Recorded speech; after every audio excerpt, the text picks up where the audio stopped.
ஆமா, இன்வெஸ்டிகேஷன் போயிட்டு இருக்குங்க. அதுல அவங்க வந்து ஒரு இன்ஜெக்ஷன் போதை ஊசி போட்டதா சொல்லியிருக்காங்க. அது வந்து இப்போ நம்மளால கன்ஃபார்ம் பண்ண முடியாது. விசரா ரிப்போர்ட் வந்ததுக்கு அப்புறம் தான் என்ன மாதிரியான இதுங்கிறத நம்மளால சொல்ல முடியும். மர்டர் தான், மர்டர். 4 பேர் பிடிச்சி விசாரிச்சிருக்கோம். ஆமா, 4 பேரை விசாரிச்சிருக்கோம்.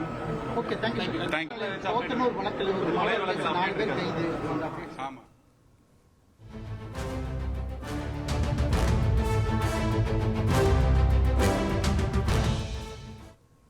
கோவை வெள்ளலூர் பேருந்து நிலையத்தில் கண்டெடுக்கப்பட்ட ஆண் சடலம் கொலை என்பது தெரிய வந்திருக்கிறது.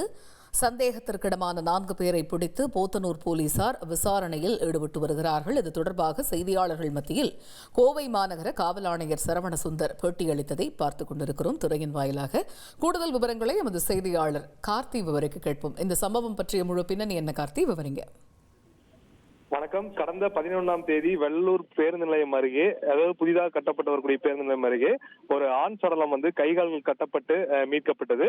பிரேத பரிசோதனைக்காக கோவை அரசு மருத்துவமனை கொண்டு வரப்பட்டு இது தொடர்பாக தனிப்படை அமைத்து போலீசார் விசாரணை நடத்தியிருந்தாங்க. அவருடைய உடலில் இருக்கக்கூடிய டாட்டோவை, அதாவது பச்சை குத்தியதை, அதாவது அபர்ணா என்ற பெயரும் மற்றும் சில எண்கள் குறித்து அதை வைத்து போலீசார் விசாரணை மேற்கொண்டாங்க. இந்த சூழல்ல இந்த நடைபெற்றது வந்து கொலை சம்பவம் தான்.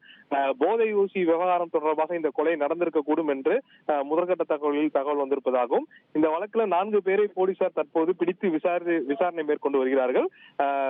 முறையான அந்த ஆய்வக அறிக்கை வந்ததுக்கு அப்புறம் அந்த கொலைக்கு காரணம் என்ன, கொலை எதனால் செய்யப்பட்டது என்ற முழு தகவலும் தெரிய வரும். அதை நாங்கள் விரைவில் தெரிவிப்போம் என்று சொல்லியிருக்கார்.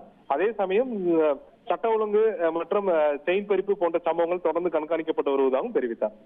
தகவல்களுக்கு நன்றி கார்த்திக். செய்திகளை உடனுக்குடன் தெரிந்து கொள்ள உடனே சப்ஸ்கிரைப் பண்ணுங்க.